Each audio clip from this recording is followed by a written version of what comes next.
ঠিক আছে না?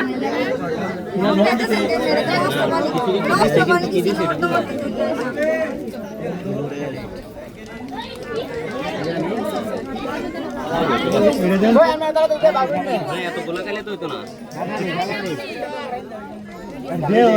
আমার কাছে গোলা আছে তো দেখাই যা।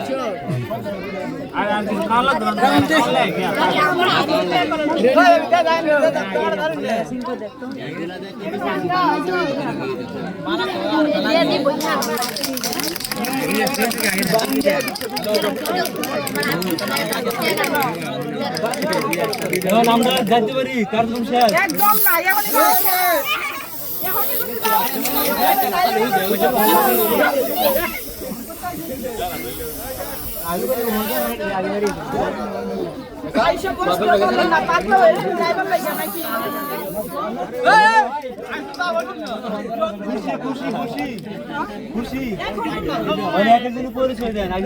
আসসালামু আলাইকুম, আমি ছেলের একমাত্র ভাবি।